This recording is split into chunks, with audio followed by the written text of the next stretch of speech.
चलिए आज हम आदर्शवाद अर्थात अंग्रेजी में जिसे आइडियलिज्म कहा जाता है, हम उसके दूसरे भाग में प्रवेश कर रहे हैं। हम इस भाग में यह देखेंगे कि आदर्शवाद तथा पाठ्यक्रम कैसा है, माने आदर्शवाद में पाठ्यक्रम किस प्रकार का होना चाहिए। तो इसमें आदर्शवाद के अनुसार पाठ्यक्रम जो होना चाहिए, इसका आधार होना चाहिए, इसके पाठ्यक्रम का आधार होना चाहिए मानव जीवन के सर्वोच्च आदर्श को स्थापित करना। दूसरा है इसके द्वारा मानव जाति के अनुभवों का संगठन करना चाहिए। तीसरा है इसके द्वारा सभ्यता तथा संस्कृति का प्रतीक के रूप में इसका पाठ्यक्रम का गठन होना चाहिए। चौथा है इसके पाठ्यक्रम में भौतिक तथा सामाजिक अनुभवों को शामिल किया जाना चाहिए, सम्मिलित किया जाना चाहिए। पांचवा है इसमें आध्यात्मिक मूल्यों जिसमें ईश्वर, आत्मा, नैतिकता, कर्तव्यपरायणता, नैतिकता आदि जो गुण हैं वे आध्यात्मिक मूल्यों का इसमें स्थान मिलना चाहिए।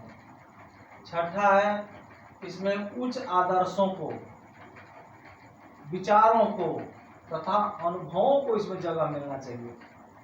सातवां है इसमें मानविकी तथा वैज्ञानिक दोनों प्रकार के विषयों को स्थान मिलने पर बल दिया गया है। पाठ्यक्रम इस प्रकार का होना चाहिए। तो हमने आदर्शवाद में पाठ्यक्रम के बारे में जाना। अब हम आदर्शवाद के अनुसार अनुशासन कैसा होना चाहिए, विद्यालय कैसा होना चाहिए, अब इसके बारे में बात करेंगे।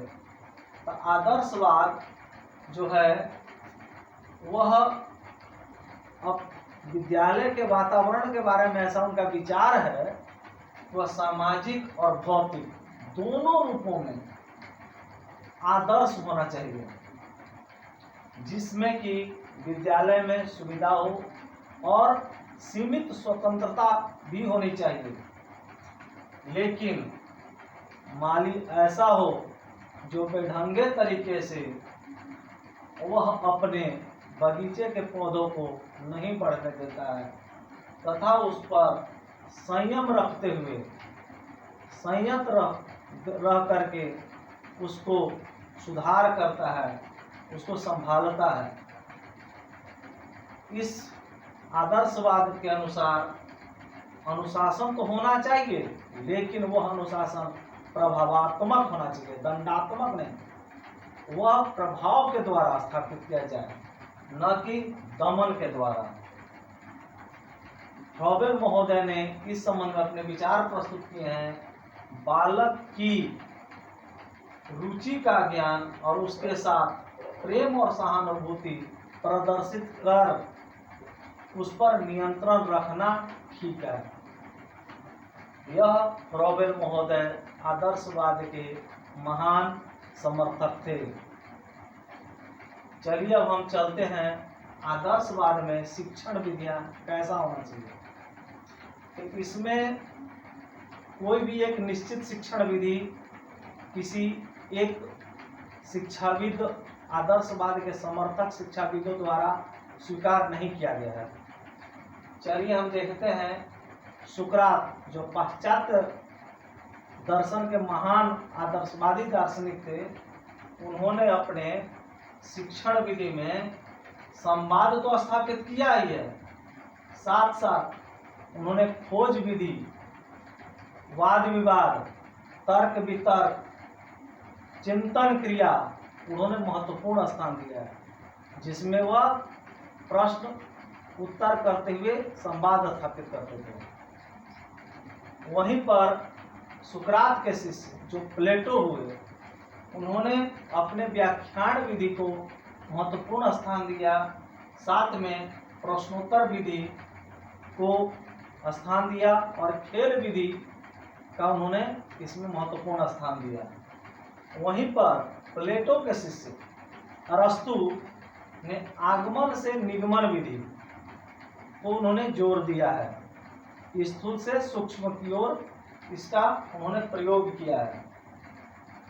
वहीं पर हिगले महोदय ने तर्क विधि का प्रयोग किया, हर्बर्ट ने निर्देश विधि का प्रयोग किया, फ्रोबेल ने खेल विधि का प्रयोग किया, पेस्टोलॉजी ने अभ्यास तथा आवृत्ति को अपनाया। इस प्रकार हम देखते हैं कि इससे यह स्पष्ट हो जाता है कि इससे क्या है कि इसका लक्ष्य तो निश्चित है, लेकिन इसके जो शिक्षण पद्धति है वह एक समान नहीं है। इस संबंध में बटलर महोदय का विचार सुना जा सकता है। उन्होंने कहा है, आदर्शवादी अपने को शिक्षण पद्धति का निर्माणकर्ता एवं निर्धारक समझते हैं। वे किसी एक विधि के भक्त बनना नहीं चाहते हैं। तो हमने क्या देखा कि विभिन्न आदर्शवादी जो विद्वान थे, विचारक थे, उन्होंने किसी एक विधि को नहीं स्वीकार, सबकी अपनी अपनी विधि है, अपना अपना उनका चिंतन था, अपनी अपनी पद्धति अपनाने का तरीका था। तो इसमें किसी भी एक विधि का इसमें कोई बात नहीं है। और अब हम चलते हैं शिक्षक तथा शिक्षार्थी कैसा होना चाहिए। आदर्शवादी के अनुसार शिक्षक कैसा होना चाहिए और शिक्षार्थी कैसा होना चाहिए। तो इसमें जो है शिक्षार्थी द्वारा यह अपेक्षा किया गया है वो अपने शिक्षक में गोविंद के भाव से देखे। गुरु गोविंद दो खड़े काके लागे बलिहारी गुरु आपने गोविंद दियो बताया। इसमें जो शिक्षार्थी हो वो अपने गुरु के प्रति गोविंद के समान भाव रखे, इस भाव से देखे। और जो शिक्षक हो उसका शिक्षार्थी के प्रति पुत्रवत एक माली जैसा व्यवहार हो, जो बेढंगे तरीके से पौधे को बढ़ने न दे, संयत रह करके उसे संभालना चाहिए। उसे दमन का प्रयोग नहीं करना है, जबकि अपने व्यक्तित्व के प्रभाव का इस्तेमाल करना है और छात्र पर स्नेह भाव रखना है। प्रेम और सहानुभूति का व्यवहार शिक्षक द्वारा इसमें रखे जाने की बात कही गई है। तो इसमें कैसा होना चाहिए शिक्षक को, शिक्षार्थी के लिए क्या करना चाहिए, मानसिक पूर्णता प्राप्त करे ऐसा प्रयास करना चाहिए। दूसरा क्या होना चाहिए, सत्य की प्रामाणिकता को स्थापित करने का प्रयास करना चाहिए। तीसरा है छात्रों में आत्म साक्षात्कार के लिए वह प्रेरित करे। चौथा है मानव के सामाजिक स्वभाव के अनुसार शिक्षा की व्यवस्था होनी चाहिए। पांचवा है वह एक माली बन करके बालक की देख रेख करे। छठा है वह बौद्धिक जागरूकता लावे। सातवां है वह सम्यक तरीके से बालक के व्यक्तित्व का विकास करने वाला होना चाहिए। इस प्रकार से हमने शिक्षक तथा शिक्षार्थी को देखा। अब हम चलते हैं आदर्शवाद का गुण क्या है। तो हम देखते हैं कि आदर्शवाद ने बालक के व्यक्तित्व को आदर करने के रूप में स्थापित किया है। दूसरा है इसमें बालक के सर्वांगीण विकास पर जोर दिया गया है।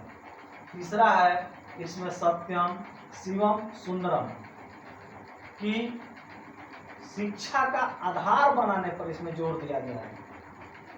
चौथा है शिक्षा को व्यापक रूप में देखने पर इसमें जोर दिया गया है। पांचवा है आत्म अनुशासन साथ साथ आत्म नियंत्रण रखने पर बल दिया गया है। इसमें छठा है शिक्षा में अध्यापक का महत्वपूर्ण स्थान प्रदान किया गया है। मतलब अध्यापक को गोविंद के भाव से देखना है, ईश्वर तुल्य भाव से देखना है। उसके अंदर यह भाव जगाना है कि गुरु ब्रह्मा गुरु विष्णु गुरुदेव महेश्वर, गुरु साक्षात परम ब्रह्म तस्मै श्री गुरुवे नमः। इस प्रकार से वो अपने गुरु को देखे। शिक्षार्थी द्वारा अपने गुरु में गोविंद के भाव से देखना चाहिए। दोष, आदर्शवाद की शिक्षा में दोष भी हैं। यह है इस प्रकार की शिक्षा में रटंत विद्या, रटने पर ज्यादा जोर इसमें दिया गया है। क्योंकि इसमें चुपचाप सुनना है और शिक्षा को केवल बोलना है, इसलिए इसमें रटने पर ज़्यादा। इसमें बालक का गौण स्थान है बहुत कम, निम्नतम। इसमें शिक्षक का ही ज़्यादा महत्वपूर्ण है, बालक का इसमें गौण स्थान है।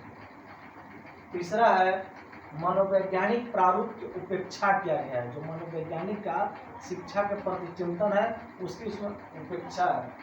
चौथा है अध्यापक को इसमें आवश्यकता से बहुत अधिक महत्व दिया गया है। पांचवा है पाठ्यक्रम में मानविकी विषयों को ज़्यादा विशेष स्थान प्रदान किया गया है। छठा है इसमें वैज्ञानिक विषयों को गौण स्थान दिया गया है, मानविकी विषय इतना नहीं। सातवां है वास्तविक न होकर के यह शिक्षा क्या है, इसमें शिक्षा यह कल्पना पर आधारित हो जाती है और यह भविष्य पर आधारित हो जाती है कि पहले जैसा था उसी विचार को सुनिए, उसी को ग्रहण कीजिए। यह काल्पनिक एवं भविष्य पर आधारित हो जाती है।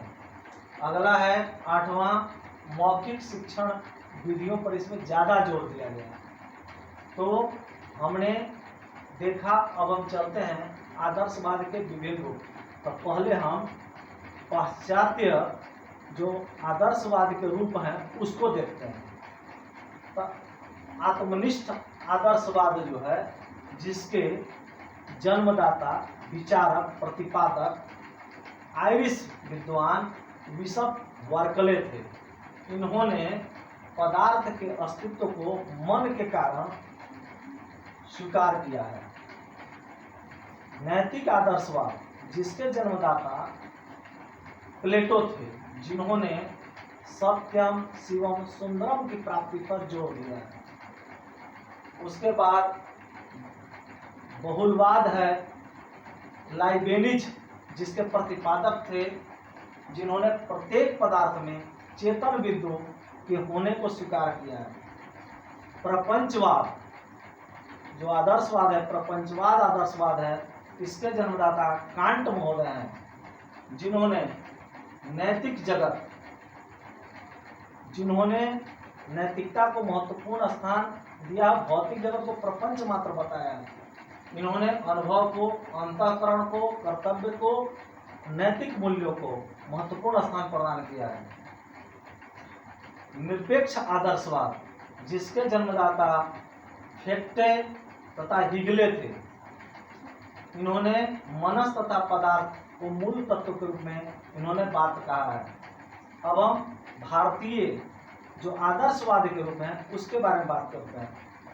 तो भारतीय आदर्शवाद के जो रूप हैं उसमें पहला जो आता है उसका नाम है अद्वैतवाद, जिसके प्रतिपादक स्वामी आदि गुरु शंकराचार्य हैं। उसके बाद द्वैतवाद है, जिसके प्रतिपादक स्वामी माधवाचार्य रहे हैं।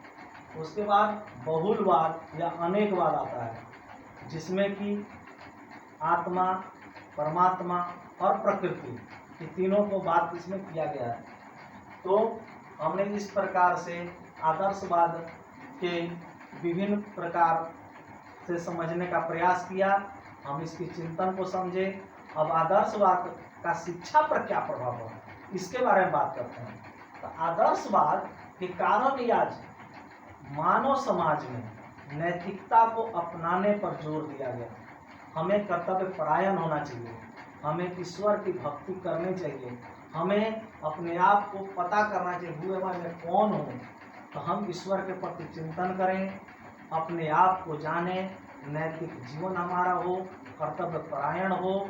इस प्रकार से मानव जीवन को आदर्शवाद ने प्रभावित किया है, शिक्षा को प्रभावित किया है, और इस प्रकार से उन्होंने विशेष रूप से अपना योगदान प्रस्तुत किया है। तो चलिए आज के लिए इतना ही।